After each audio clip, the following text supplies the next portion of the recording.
শুধু এই দুনিয়াতেই নয়, বাঘ আর ছাগল এক ঘাটে গিয়ে পানি পান করেছে, বাঘের সাহস হয় নাই ছাগলের উপর আক্রমণ করা। ওমর ইবনুল খাত্তাব রাদিয়াল্লাহু তাআলা আনহুর শাসনামলে, ওমর বিন আব্দুল আজিজ রাহিমাহুল্লাহর শাসনামলে যাকাতের টাকা নিয়ে 1 মাস পর্যন্ত ঘুরেছে, কোন ফকির খুঁজে পাওয়া যায়নি যাকাতের টাকা দিবে। এটা আজকের দুনিয়া বিশ্বাস করবে না, কিন্তু এটাই হয়েছে।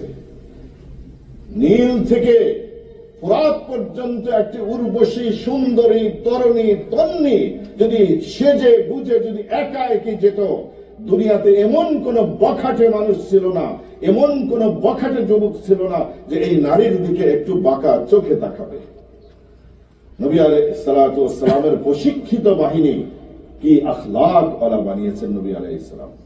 শুধু কি তাই, আল্লাহ সুবহানাহু ওয়া তাআলা স্বয়ং তাদেরকে সার্টিফিকেট দিয়েছেন, রাদিয়াল্লাহু আনহুম ওয়া রাদু আন। আমি আল্লাহ তাদের উপর রাজি খুশি হয়ে গেছি, তারাও আমার উপর রাজি খুশি হয়ে গেছে। নবী আলাইহিস সালাতু ওয়াস সালাম এই মিশনকে তিনি সাকসেসফুল করে দুনিয়াবাসীকে দেখিয়ে দিয়ে গেছেন। সমস্ত ইবাদতের সমষ্টি হলো আখলাক ওয়ালা মানুষ হওয়া। আখলাক ওয়ালা মানুষ হওয়া হলো, এটা হলো সমস্ত ইবাদতের হলো মূল প্রশিক্ষণ। আজকে সেই আখলাক আমাদের মাঝে নাই। আর এই আখলাক ওয়ালা মানুষের জন্য একটা নজির থাকতে হয়, একটা এক্সাম্পল থাকতে হয়।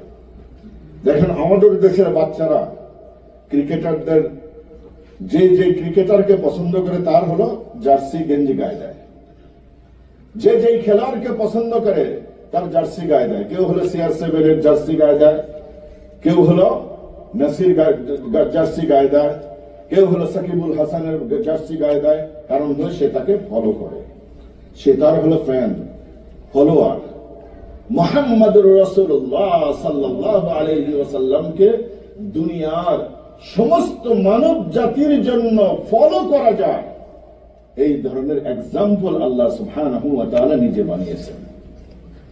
লাকাদ কানা লাকুম ফি রাসূলিল্লাহি উসওয়াতুন হাসানাতুন লিমান কানা ইয়ারজুল্লাহা ওয়াল ইয়াওমাল আখির ওয়া যাকারাল্লাহা কাসীরা।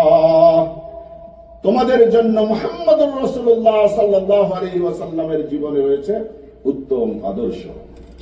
একজন মানুষ যদি উত্তম স্বামী হতে চায়, যে আমি আমার ওয়াইফের কাছে উত্তম স্বামী হব, তাহলে তার জন্য একজন মডেল দরকার, সেটি হলো মুহাম্মদুর রাসূলুল্লাহ।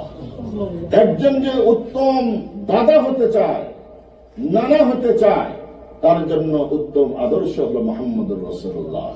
নাতিদেরকে কি আদর করেছেন। হাসান হুসাইন নবী আলাইহিস সালাতু ওয়াস সালাম নামাজের সিজদায় গেছেন, দুই ভাই কাঁধের উপরে উঠে বলে যে ঘোড়ার উপর উঠছি। যতক্ষণ পর্যন্ত নাতিরা কাঁধের থেকে নামেনি, নবী আলাইহিস সালাতু ওয়াস সালাম সিজদার থেকে মাথা উঠায়নি। নবী আলাইহিস সালাতু ওয়াস সালাম স্ত্রীদের সঙ্গে কি আদর্শের ব্যবহার করে দেখিয়েছেন তিনি। এই জন্য আয়েশা সিদ্দিকা রাদিয়াল্লাহু তাআলা আনহা, তিনি তো কনিষ্ঠা স্ত্রী ছিলেন, অল্প বয়স্ক ছিলেন, সুবহানাল্লাহ, মেধাবী ছিলেন, স্মৃতিশক্তি প্রখর ছিল আয়েশা সিদ্দিকা রাদিয়াল্লাহু তাআলা আনহা।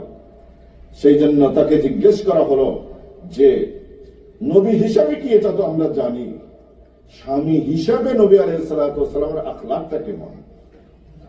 আয়েশা সিদ্দিকা কি উত্তর দিয়েছিলেন, কানা খুলুকুহু আল কুরআন।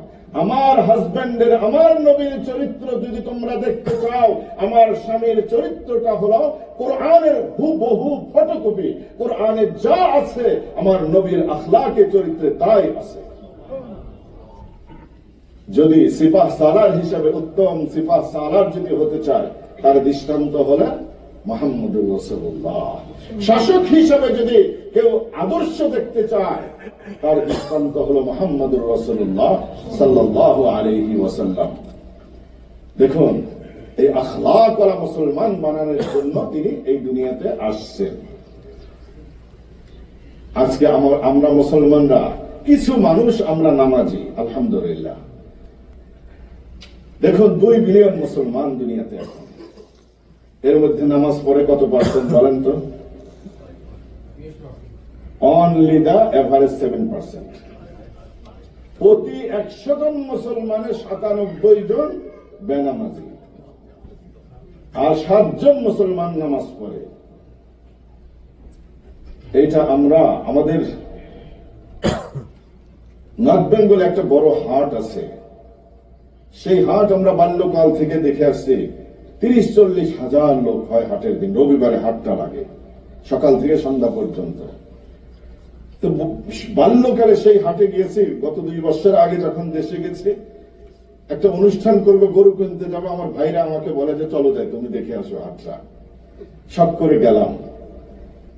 এর মাঝে খুব বেশি হলে 1% 2% হিন্দু, আর সব মুসলমান।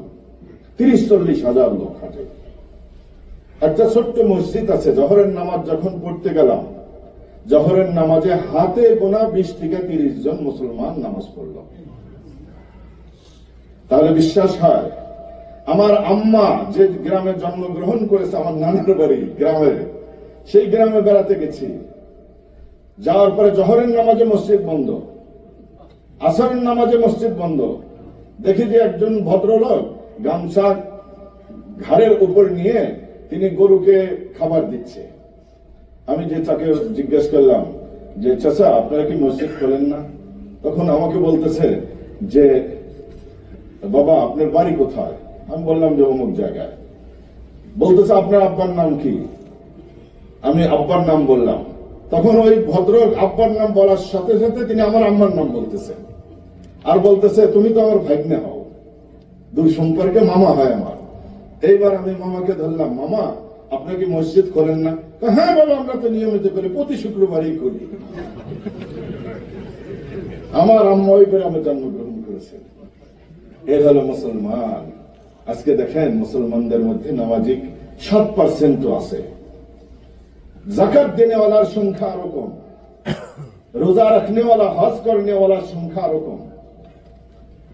এই যতটুকু 7% আছে, এদের মধ্যে আখলাক ওয়ালা মুসলমান যদি খোঁজেন, তাহলে চালনি দিয়ে চাললে 0%-এ চলে যাবে।